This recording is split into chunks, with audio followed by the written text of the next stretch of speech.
What do you have, foodies? Christmas is my favorite time of year, and it's not for the presents, it's for the family, the cooking, the food.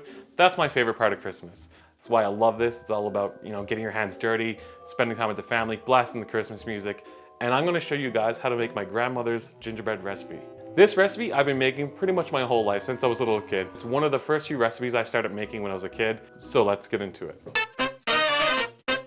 Alright foodies, let's start by adding our 5 cups of flour to a mixing bowl. Then adding in 2 teaspoons of cinnamon, 2 teaspoons of ground ginger, 1/4 teaspoon of clove, 1 teaspoon of salt, and 1 teaspoon of baking soda. Then using a whisk, let's mix everything together. Place your bowl to the side and let's start on our wet ingredients. To a stand mixer, add 1 cup of softened butter, add 3/4 of a cup of sugar and cream until combined. Crack in 2 whole eggs and mix for about 1 minute. Add in 1/3 a cup of milk, 1 cup of molasses, the fancy kind of course. Then mix in 2 tablespoons of vanilla paste. Now slowly add your flour to the mixture so you don't make a mess. I like to be safe and add 1 cup at a time until it incorporates. Also note, put your mixer on a low setting. If you put it on high, that flour is just going everywhere. Once the flour starts to combine, you can increase the mixer to about a medium speed and mix until everything is combined. Now we're going to place our dough into a lightly floured bowl and cover and keep in the refrigerator for 24 hours. Or you could leave it for 4 hours if you start your Christmas baking late. We need to let it sit in the fridge so it firms up so we can roll out our dough into cookies.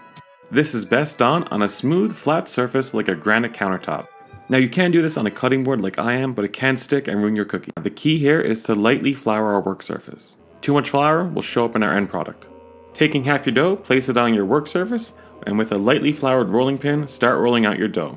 You're looking for your dough to be rolled out to about 1/4 inch thick. This will make the cookies softer and more cake-like. If you want a crispier cookie, roll it a bit thinner. Now that your dough is rolled out, using your favorite cookie cutter, I like Christmas trees and gingerbread men, cut your dough and carefully lift it and place it onto your lined baking sheet.